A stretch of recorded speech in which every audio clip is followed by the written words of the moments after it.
ഇങ്ങനത്തെ ബോംബൊന്നുമല്ല. ഇപ്പോൾ ചില പത്രത്തിൽ ചില ചാനലിൽ ഞാൻ കണ്ടു സതീശൻ്റെ ബോംബാണ് കൃഷ്ണകുമാറിനെതിരെ. അങ്ങനത്തെ ചീള കേസുള്ള ബോംബൊന്നുമല്ല. സർക്കാരിനെ കുറിച്ച്, സർക്കാരിൻ്റെ അഴിമതികളെക്കുറിച്ചുള്ള കാര്യങ്ങളാണ്. അത് പുറകെ വരും. ഞങ്ങൾക്ക് ഇക്കാര്യത്തിൽ മുഖ്യമന്ത്രിയുടെ ഒരു സർട്ടിഫിക്കറ്റിൻ്റെ ആവശ്യമില്ല. സ്ത്രീപീഡനം നടത്തിയൊരു വ്യക്തിയെ 2021 നിയമസഭയിലേക്കും 24 ലോക്സഭയിലേക്കും മത്സരിപ്പിച്ച ആളാണ് ശ്രീ പിണറായി വിജയൻ. കാരണം ഹേമ കമ്മിറ്റി റിപ്പോർട്ട് വായിച്ചു നോക്കിയ 2 വ്യക്തികൾ, ഒരാൾ മുഖ്യമന്ത്രിയാണ്, രണ്ടാമൻ AK ബാലനും. സ്ഥാനാർത്ഥി 21 വീണ്ടും അതേ മുകേഷിനെ സ്ഥാനാർത്ഥിയാക്കി വിജയിപ്പിച്ചു. 2021 വീണ്ടും കൊല്ലത്ത് നിർത്തി, അവിടെ തോറ്റുപോയി. അങ്ങനെ ചെയ്തൊരു മുഖ്യമന്ത്രി ഞങ്ങൾ ഉപദേശിക്കാൻ വരണ്ട. ഞങ്ങളിങ്ങനെ ആരോപണം കേട്ട ഉടനെ തന്നെ അദ്ദേഹത്തിനെതിരെ നടപടി സ്വീകരിച്ചു. പാർട്ടിയിൽ നിന്ന് സസ്പെൻഡ് ചെയ്ത് മാറ്റി നിർത്തി. ബാക്കി കാര്യങ്ങൾ അന്വേഷിക്കേണ്ടത് മുഖ്യമന്ത്രിയുടെ ഡിപ്പാർട്ട്മെൻറ്റാണ്. അതല്ലാതെ ഞങ്ങൾ ഉപദേശിക്കാൻ അദ്ദേഹം വരേണ്ട കാര്യമില്ല. സ്ത്രീ പീഡകനെ 2 തവണ സ്ഥാനാർത്ഥിയാക്കിയ മുഖ്യമന്ത്രിയുടെ ഉപദേശം കോൺഗ്രസ് പാർട്ടിക്ക് ആവശ്യമില്ല.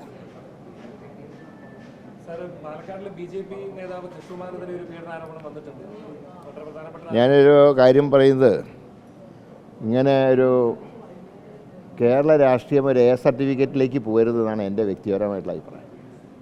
കാരണം രാഷ്ട്രീയക്കാരെക്കുറിച്ചൊരു മോശം അഭിപ്രായം ഉണ്ടാവും. എല്ലാ ഭാഗത്തുനിന്നും ഇങ്ങനെ പരസ്പരം ഈ രീതിയിൽ ആരോപണങ്ങൾ വരുന്നത് രാഷ്ട്രീയത്തിന് ഭൂഷണമല്ല.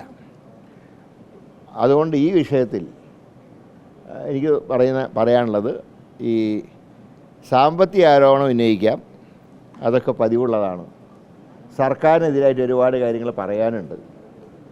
ഇതല്ലാതെ ആരൊക്കെ എവിടെയൊക്കെ മതിലയാടി എന്നുള്ളതിനെക്കുറിച്ച് ഒരു ചർച്ച നടക്കുന്നത് തന്നെ മോശമാണ്. ജനങ്ങളുടെ ഇടയിൽ പ്രത്യേകിച്ച് ഇന്നത്തെ ഒരു യങ് ജനറേഷന് അല്ലെങ്കിൽ തന്നെ രാഷ്ട്രീയത്തിനോട് താല്പര്യമില്ല. ഇനി നാളെ ഇങ്ങനെയുള്ള വാർത്തകൾ കേട്ടാൽ, ഇപ്പം ഞാൻ പറയാം, ഒരു നിഷ്പക്ഷമതി ചിന്തിക്കുക എങ്ങനെയാണ്.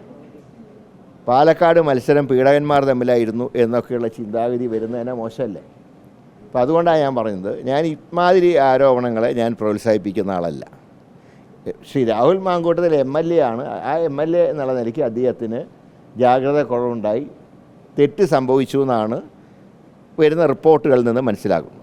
അതനുസരിച്ച് ഞങ്ങൾ നടപടിയെടുത്തു. ഇനി ബാക്കി കാര്യങ്ങൾ സ്വീകരിക്കേണ്ട പോലീസാണ്. ഇങ്ങനെയുള്ള ആരോപണങ്ങൾ ശരിയാണോ അന്വേഷിക്കണം. അപ്പോൾ കുറ്റം ആരോപിക്കപ്പെട്ട ആൾക്കും അദ്ദേഹത്തിൻ്റെ നിരപരാധിത്വം തെളിയിക്കാനുള്ള ഒരു അവസരമുണ്ട്. അത് തെറ്റാണെങ്കിൽ Rahul Mamkootathil defamation suit file ചെയ്യാം. ഇത് രണ്ടും ഇല്ലാത്തിടത്തോളം കാലം അദ്ദേഹത്തിനെ സംരക്ഷിക്കേണ്ട ഒരു ബാധ്യതയും ഞങ്ങൾക്കില്ല. അപ്പോൾ അതിൽ പാർട്ടി സ്റ്റാൻഡ് വളരെ ക്ലിയറാണ്. പക്ഷേ മുഖ്യമന്ത്രി സ്വയം പുണ്യവാണഞ്ചമയാൻ നോക്കുക. അദ്ദേഹം പറയേണ്ട ഒരു മറുപടി, എന്തുകൊണ്ട് ഈ ഹേമ കമ്മിറ്റി റിപ്പോർട്ട് വായിച്ച മുഖ്യമന്ത്രി ഒരിക്കലല്ല 2 തവണ മുകേഷിനെ സ്ഥാനാർത്ഥിയാക്കി? മാത്രമല്ല, ഒരു സ്ത്രീയോട് മോശമായി സംസാരിച്ചതിൻ്റെ പേരിൽ മന്ത്രിസ്ഥാനം പോയൊരു വ്യക്തി രണ്ടാമതും ക്യാബിനറ്റിലേക്ക് എടുത്തു. അദ്ദേഹത്തിൻ്റെ സെക്രട്ടറിയെക്കുറിച്ചുള്ള കാര്യങ്ങളെക്കുറിച്ചൊന്നും ഞാൻ പറയുന്നില്ല. അപ്പോൾ ഇക്കാര്യത്തിൽ ഞങ്ങൾ ഉപദേശിക്കാൻ മുഖ്യമന്ത്രി വരണ്ട. അദ്ദേഹത്തിൻ്റെ ഉപദേശവും ഞങ്ങൾക്ക് ആവശ്യമില്ല. ഇതേ നടപടി ബാക്കിയുള്ള രാഹുലിൻ്റെ കാര്യത്തിൽ നടപടി സർക്കാർ സ്വീകരിച്ചോട്ടെ, ഞങ്ങൾക്ക് ഒരു ഒബ്ജക്ഷനുമില്ല. ഞങ്ങൾ പറഞ്ഞു കഴിഞ്ഞ കാര്യമാണ്. പക്ഷേ ഞങ്ങൾ ഉപദേശിക്കാൻ വരണം.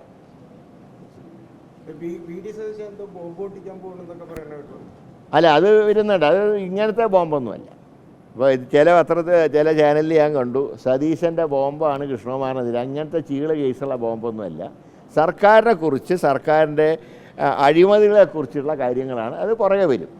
അല്ലാതെ ഇന്നലെ പറഞ്ഞ ബോംബും ഇന്നത്തെ ഇതും തമ്മിലൊരു ബന്ധവുമില്ല. ഈ പറഞ്ഞ കേസൊക്കെ ഞങ്ങൾ പാലക്കാട് ഇലക്ഷൻ കാലത്ത് ഞങ്ങളും കേട്ടിരുന്നു. പക്ഷേ ഞങ്ങൾ പറഞ്ഞു ഇങ്ങനത്തെ വിഷയങ്ങളല്ല ചർച്ച ചെയ്യേണ്ടത്, ഇലക്ഷന് രാഷ്ട്രീയമാണ് ചർച്ച ചെയ്യേണ്ടതെന്ന് ഞങ്ങൾ അന്ന് തന്നെ പറഞ്ഞു. അതിന് ധാരാളം വരാനുണ്ട്. അത് പൊട്ടുമ്പോഴല്ലേ അറിയുള്ളൂ. അല്ലാതെ ഇന്ന് പൊട്ടിയതിന് ശേഷം പറയും. പൊട്ടിക്കാൻ പോണല്ലേ.